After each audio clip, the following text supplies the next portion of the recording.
বলছি আমাদের বিয়েকে তাহলে কবে হচ্ছে? হবে তো। কবে হবে? 1 মাস পরে। আরে 1 মাস পরে নয়, মাথা কিন্তু গরম লাগছে। 1 মাস পরে কেন? আসলে ওই 1 মাসের জন্য আমাকে যাওয়া আমেরিকায় যেতে হবে।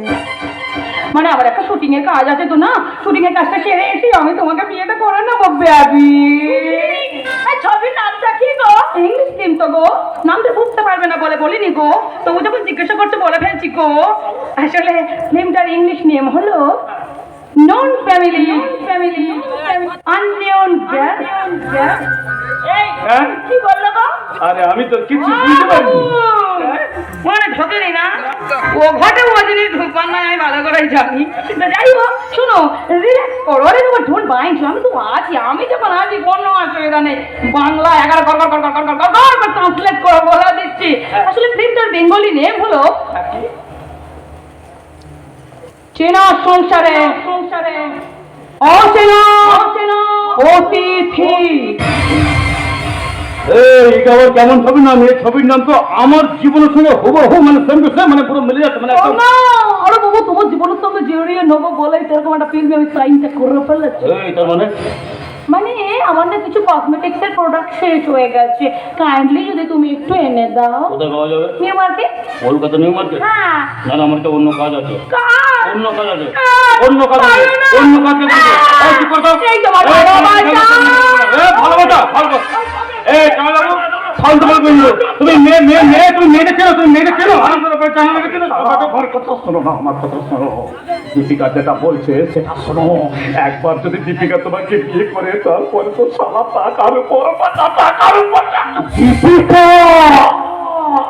দীপিকা, এই তুই, আমি তো মজা করছিলাম, আমি জাস্ট জোকিং ইয়ার। আমি যাবো তো, আমি তোমার সঙ্গে একটু মজা করছিলাম। মানে আমি তোমার জন্য নরকেও যেতে পারি।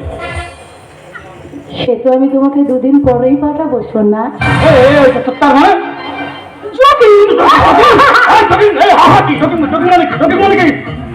ওরে বাবা রে, এই জোক করাটা না আমার একেবারে একটা ব্যাড হ্যাবিট। এত সিরিয়াস মজা করে ফেলি যে আপনারা সবাই একবারে হ্যাঁ নো আর একদম জোক করা যাবে না একদম। দিদি তো হাংরি, আমার না ভীষণ খিদে পেয়েছে, কাইন্ডলি তুমি যদি আমাকে একটু কিছু খেতে দাও। ও মা, আগে বলবে তো, আমারও খুব খিদে পেয়েছে। চলো একসঙ্গে বসে ভালো মন্দ খাই। চলো দিদি, চলো আজকে রাতের মতো ভালো মন্দ যাওয়া আছে। আন্ডে পিন্ডে গিলে নাও, এরপর তো তোমার কপালে ছাই জুটবে। বাবা হবে মানে জোকিং। আমার সেই মজা। ওরে বাবা রে, আমি আর পারছি না, আমি সত্যি টায়ার্ড হয়ে গেছি। না আমি আর 1 সেকেন্ড এবার থাকবো না। চলো দিদি, চলো আমরা বাড়ি আবার ভেতরে যাই। চলো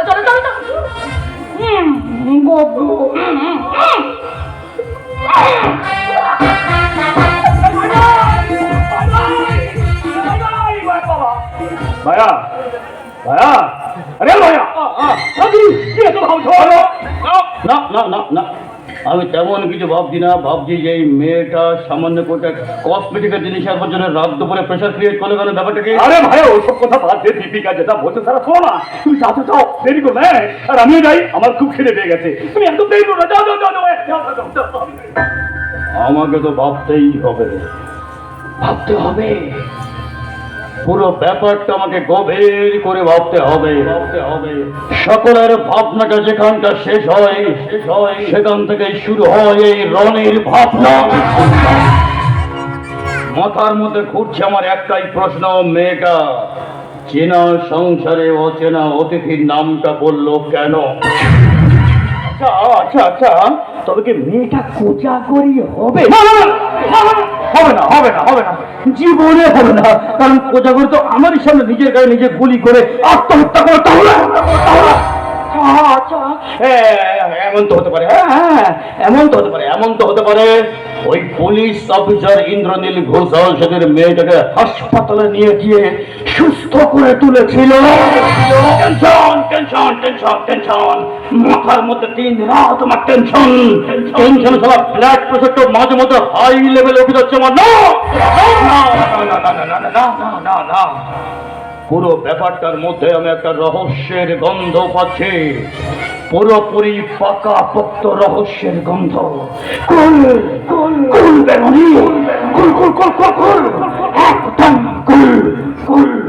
একটা মেয়ের পাল্লায় পড়ে আবেগে গা ভাসিয়ে দিয়ে নিজের আসল লক্ষ্য থেকে বিচ্যুত হলে চলবে না রে রনি, চলবে না রে, চলবে না রে, চলবে না, চলবে না।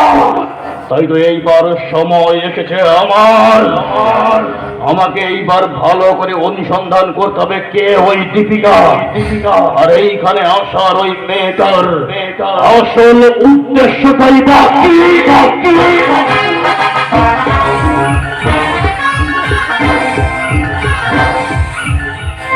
গভীর রাত, চারিদিকে একেবারে শুনশান। তাই তো গোপাল দাস মালিককে আমি এখানেই ডেকে পাঠিয়েছি। আমি জানি ও আসবে। ওর কুকুরের মতো লালসার দৃষ্টিটা দেখে আমি খুব ভালো করে বুঝতে পেরেছিলাম যে আমার শরীরটাকে ছেড়ে ছেড়ে খেতে লাগছে। তাই তো খুব সুপ্রেমের সুযোগটা আমি কাজে লাগিয়ে নিয়েছি। আমি জানি ও এখানে আসবে। কি হলো এত রাত্রে বাজার আর দীপিকা? আচ্ছা দাঁড়া, সালা ভালো কিছু হয়ে গেছে দেখি। দীপিকা হবে থেকে আমাকে এত রাত্রে কেন ডেকে পাঠিয়েছি তুমি বুঝতে পারোনি সোনা?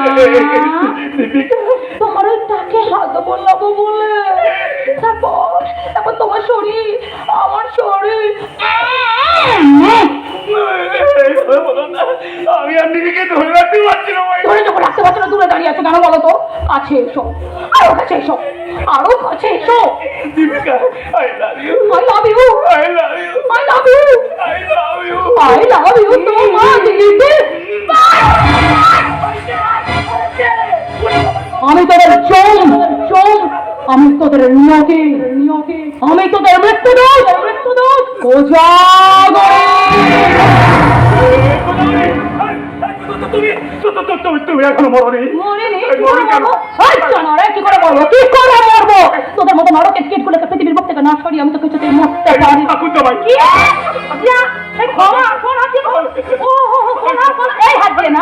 এই হাত দিয়ে কি করেছিলিস?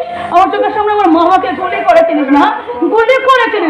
আর তোর এই হাতের বারোটা আমি কি করে বাজাই? ঘরে করে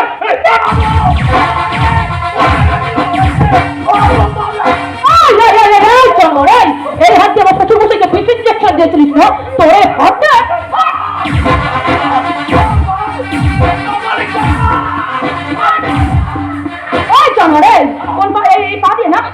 আমার সামনে আমার বৃদ্ধ মামাকে লাথি মেরেছিলিস। সেদিন সে যন্ত্রণা, যে যন্ত্রণাটা সে বৃদ্ধ মানুষ পেয়েছিল, তোকে আর 10 গুণ যন্ত্রণা আমি দেবো। তোর পায়ের বড়টা আজ আমি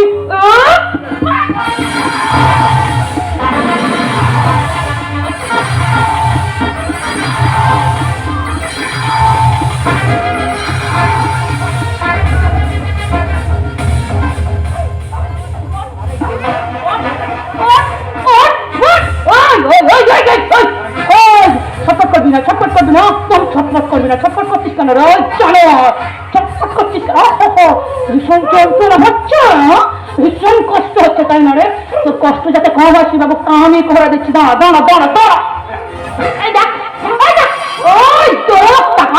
টাকা চিনতে পারছিস?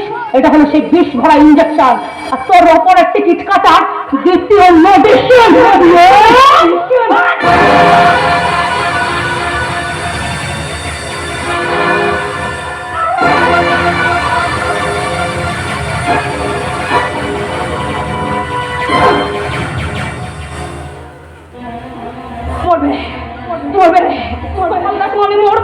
মরবে তুমি।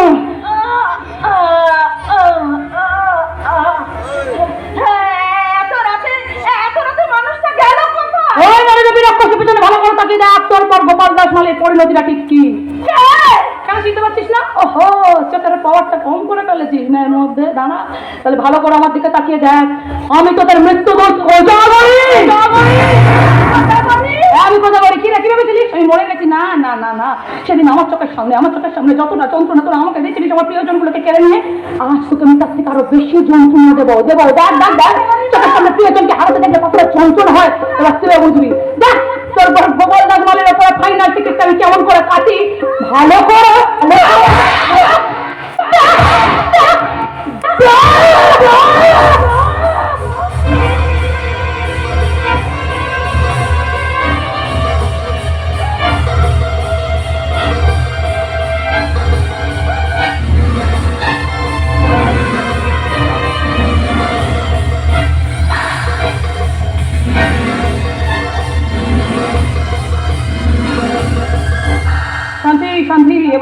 শান্তি। গোপাল দাস মালির পর্বের সাথে সাথে অস্ত্রী কমলিকা চোখের সামনে স্বামীর মৃত্যুটা সহ্য করতে না পেরে হার্ট অ্যাটাক করে মারা গেল। কিন্তু না আপনারা কেউ এতটুকু চোখ ফেরাবেন না, কারণ আপনারা নিশ্চয়ই খুব ভালো করে বুঝতে পারছেন এরপর নেক্সট টার্গেটটা ঠিক ঠিক খেলা খেলা খেলা, একটা নতুন খেলা শুরু হবে আজকে এক্ষুনি।